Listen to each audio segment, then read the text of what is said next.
Okay, hello everyone, and welcome to the vs.The Project podcast. And on today's episode, we're going to go over Rachel versus the healthcare, aka the sick care system. As many of you may or may not know, I actually used to work in the healthcare system. I was a digital project manager for an application called BANT, which was primarily for diabetes management. And so that is really related to kind of what myself and Kevin do now, which is, I think, the next stage of what being a personal trainer is, which is helping you cultivate the superhero within. And so that's through different things like your diet, your supplement protocols, the different types of nutrients and nutrition approaches, as well as having a really solid back to basics workout routine. And all of that intel, all of that information that I've cultivated over the years of being a trainer for over a decade kind of came to fruition when I was working at the hospital. So first things first, let's start at the beginning. So this is episode 2.1 of the vs.The Project podcast. Episode 2 was Rachel versus the TTC. And I took a look at that story, as well as I've retold that story a number of times recently. And I will just do a quick rehash of that story before I get into the next story about the healthcare system and what actually happened. It's like a two-part story. So first, the TTC situation. I'm not going to go through the whole story. I'm going to do really like Cliff Notes version. I'll leave a link in the description so you can get the original talk, even though I think I'm really congested in it. I guess that's okay. So Rachel versus the TTC all started when I was coming home from getting groceries in Chinatown. So like basically Spadina and Dundas, if you're familiar with Toronto. And they have those brand new streetcars that kind of go up and down there. I did have a Presto Pass. Anyways, a lot of us got on at this stop, and if you know anything about Toronto getting on at least at different times, it's quite hectic. And so I had all of these groceries with me, and I got onto the streetcar and I got to like the center of it, and I didn't tap right away because my Presto was in my wallet, which was in my bag, and I had all these bags. I didn't have time because the streetcar just showed up to get my Presto Pass ready. So before I had a chance to do anything, I was approached by this man in like a University of Toronto sweater, and he flashed me his badge. But anyways, first of what happened after this whole ticketing thing happened, he ticketed me. I was pretty sassy and asked him like, hey, can I just fight this? Because it's kind of ridiculous. And I made a very conscious choice to tap my Presto even after he had given me the ticket, because I knew that if I was going to go to court and fight this, I was going to show that I had tapped. He just caught me before I was able to. There's like a time limit to comply with this stuff. This whole ticket thing happens. I forget what exactly happened, but long story short, I was supposed to have a court date, but it never came. Instead, they sent me a conviction. I never got a court date. I had to go back to the traffic office and ask the lady there where she worked out. She had like the little divot that girls have that when they train. She had to go through this whole thing in the system because you have to go to the same place for the TTC tickets as you do with like regular other tickets. And she was kind of like, what the F is this ticket? I was like, I don't know. You tell me. So she found out that the actual offense was failure to comply with posted sign, which is vague as all hell. And that goes back down to the crazy NLP tricks that this reality will try to throw at you and what the contract tries to do, but that's a different topic. Regardless, I signed an affidavit. I swore that I didn't actually receive the court date to begin with, and so I was issued a new court date. I went in, they didn't even really give me a chance to speak. It seemed so debt collectory, and now knowing what I know, I wouldn't have given my ID in the first place. So before I even got a chance to speak, they told me to go into the hallway and speak with the officer who had issued me the ticket in the first place, which I feel like is a little bit of like should you do that? But anyways, that happened, and he he was in his like full uniform, not in his University of Toronto sweater. I'm like, I told you I would come back and I would fight this. And I have my Presto and I tapped it, and I have a little like, you know, because when you tap, they like track you, right? So I can use that to my own advantage. So I think at this point he kind of like realized like, oh shit, she actually like has something here, right? So I went in and I just stated my name, and before anything happened, they're like, okay, they dismissed me. Everyone looked at me in that courtroom like I was like some sort of god. I was like, oh, I broke it. But I mean, there's a way around that, even with the people who went ahead of me who were pleading their case, basically saying that I like was holding my coffee and I left my Presto at like the stop and all this stuff. And the issue is the NLP thing, because don't say that you meant to pay, because the offense is not that. It's failure to comply with the posted sign, which is about having your proof of payment. So it's about the proof of payment. And I think there's a way to navigate that differently than saying that you meant to pay, because that's not the offense. Anyways, I'm not going to spend too much longer on this particular story because that story was already talked about. I will leave a link in the description below so you can catch that story after this story if you feel like listening to it. So now, Rachel versus the healthcare / the sick care system. So as many of you may or may not know, I used to work for the hospital. And I used to work in diabetes, but I wasn't like frontline or anything like that. But that being said, we did work on top of the emergency room. We're going to talk about the story of what happened when my sister tried to get help at the hospital and she was turned away, even though she was born in this country. We have healthcare, right? So how did this happen? Well, let me tell you. We were at the gym. My sister had recently moved to Toronto from BC. We had that crazy road trip across the country where we thought we were going to die around the Great Lakes. It's a whole other story.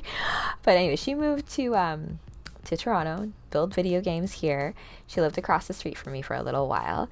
And so when she first moved here, of course, you know, like when you have your health card, it's all provincial based, right? So being in BC, their health card and their driver's license are like one card. So you're going to show the same card for healthcare services, and you're going to show it for like driving stuff, which I guess makes sense because even in Ontario, when you renew your like license, which is a complete money grab, like $90, and your health card, but they're two separate things. You have two separate cards for that. This is why there's a problem. Now, when she went to Service Ontario here, because they were separate, they'll give you like a temporary thing, like a sheet of paper or something like that. So now, let me take a step back. It would have been almost better off what happened if she just kept her BC card, because like, let's say I'm from Manitoba and I first moved here and I don't have an Ontario health card. They're not going to turn you away. They can just bill Manitoba. Now, she went to Service Ontario and got they told her to take a picture of her BC health card just in the intermedium while they got everything processed, and they got their actual Ontario health card and driver's license. So we're like, okay, cool, fine. We went to the gym. I actually still have this video on my phone, I think somewhere, and we were using a squat machine, kind of like a hack squat, but on an angle at Richmond and John. It's like the one where like you hold like the machine's like here. I'll try to find a video of it, but you're pushing through it. But I could see like on the down move, you know, like the negative, when there was the push up, I could like literally see in her spine where like something kind of shifted, and she came out of that and then she collapsed basically. Like she couldn't walk. Her like something happened in her nervous system in the back where she couldn't. It was kind of crazy. So because that gym was very close to where I actually worked, Emerge at UHN, we like went there. Did we take a cab there? I can't remember. No, we wouldn't have walked. I think we took a cab there, even though it wasn't that far away. We got in there and intake was there, and they wouldn't take her because she only had her health card on her phone, the BC one. And I don't know, I can't remember why Service Ontario, I think it's because she wanted to get her driver's license. Yes, that's right. She only did her driver's license, and in doing that, yeah, she didn't have a health card for a time period, and she didn't have a sheet of paper or anything to kind of go by to prove that she had health care. she had that picture of her old BC health card, which was still valid, which the Service Ontario people said that it would work, but these UHN people were like, no, we can't take that. And their rationale was, and get this, it was because they could not scan the card, or rather they couldn't scan the image. And she was just like, can I email this to you? I could just email you the picture, but like, oh, we can't bill it. It was kind of crazy. I'm like, you know, like I work here. I'm like, we're like Canadian citizens. You're going to tell me she can't walk right now, and you're telling me you can't take her? There's a lady in the waiting room who was just kind of like horrified at this whole situation. And I was like, I can't believe this place. Like, I can't. Anyway, she couldn't walk. I was about to do my usual thing, which is like to cause a scene and get really irate and upset. But we called it, and then I just kind of thought in my head, I'm like, okay, like realistically, what are these guys going to do at the hospital, really? Like, they're going to probably give her painkillers. They're not really going to do anything. So I just thought to myself, like, let's just go home. Kevin, who is a fascial stretch therapist, he may be able to help you. And so we take a cab home. I leave with an ominous message to the staff that I will tell this story at some point. And that was a while ago. It was over 3 or 4 years ago. Nurse is she's since moved back to BC. But it's just crazy, that whole scenario, the whole thing that happened. We called a cab. We got back to our place, my house, where we have the massage table, and Kevin got her on the table and did some moves to kind of like, I think what happened was when in the bottom level of squat, when you're trying to generate power and push out of it, something just like wasn't quite right and was misaligned. So what he ended up doing is like providing traction. So you kind of pull all of like those away so you can actually generate some space for there not to be the impingement anymore, and also just to relieve the whole body from all of that like guarding and just the tension and tightness that happens from just like that kind of injury. So we have like a CBD roller and things like that, like natural ways to help the body just heal itself and come back. And so after some stretching for about like 45 minutes or so, she was able to walk again. There was still some healing to be done. She wasn't going to be able to go to the gym for a very long time and would just have to do like light stretching just to get that mobility in like the lower half of your back, which is a very sensitive spot, especially in women actually, because if you think about menstruating and your ovaries, sometimes you do feel pain in like your lower back as a result of those hormones. And so it could be also like lifting at certain times of the month, you're going to be a bit more sensitive to certain injuries or like your body just being like, holy, what are you doing? So Rachel versus the healthcare system, I don't know, we didn't exactly win. I just kind of like had like, hey, what the heck? I was just horrified at the whole, I should have taken video clip. I should have known exactly who was working there, because I used to pass by that Emerge going up to work every day for a while, and someone at the workplace is actually the one who actually gifted me the comics I'm going to be doing for the cosplay and comic book segments that I'm doing as well. So such an interesting dichotomy of energies in that space in the health/sick care system that seems to be just more concerned about billing and hours. I remember reading this article in Toronto Life about this doctor who would make babies, like induce labor for babies on weekends, because that's a higher billable rate. And that type of energy, that kind of vibe, that's exactly why we need to escape the cities. That's why I'm working on my short film, which is a spiritual successor to John Carpenter's Escape from New York and Escape from LA. This idea of they're so cut off and so divorced from natural life, from the organic, from our special and birthright place within the grand cosmos and cycles of everything. Because of that, that's why we're suffering. That's why there's all these ailments. That's why we're sick. And there's a whole nature's apothecary out there for us to help assist us. And so you can get my tank top, which is kind of fun: race, human, politics, freedom, and of course, my religion is love. And I will be also dropping on Friday episode 2 of the Truth, Beauty, Freedom, and Love podcast, featuring an interview with my tiny Aphrodite goddess friend Joanne, and we talk about the power of stories as well as baking and the alchemy of working with your hands to create something brand new, and even taking certain emotions that don't feel as pleasant and using beauty and art and creativity to alchemize that all together to have something that serves our whole human family better. And so I think that takes care of this particular podcast, talking about Rachel versus the healthcare system, and just an awareness of these are just entities that stand as symbols for something, as opposed to the true heart of what these things are supposed to embody. So when we talk about health, look at health from an independent freedom way in yourself.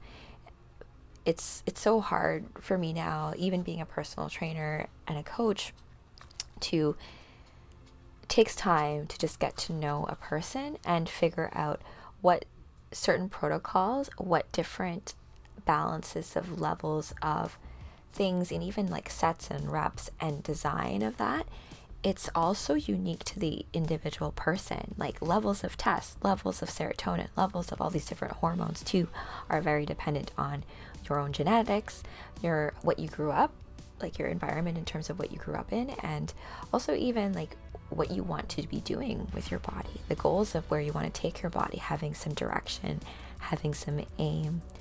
And I think all of this to say is that my sister ended up being able to obviously walk again. She's a badass and super strong. But if you're interested in trying out somatic stretch therapy, so facilitated stretch healing treatments, we do offer them as sacred soma therapy, also in conjunction with some other hybrid treatments like biofield tuning, which is about sound therapy directly on your body in conjunction with things like massage gun, as well as just the overall space and awareness and energy healing as you come within this space. Because at the end of the day, as I said when we were in the waiting room there in the hospital, not being let in, like, you know what, like realistically, are they really going to be able to help? And so it's a lot of like trying to find the intel within ourselves as to how to best take care of our bodies. And so with that, if you found any of this content interesting or entertaining at all, I would appreciate a like, share, and subscribe. And I will see all of you next week with episode 11, and then hopefully an episode 3.1, which will be about Welcome to Mushroom Land, but now what? And we'll talk about the houses of psychedelic magic and things like that. So lots of good fun stuff coming up. Stay subscribed so you can get up to date with all of those drops. Until next time, Starseeds.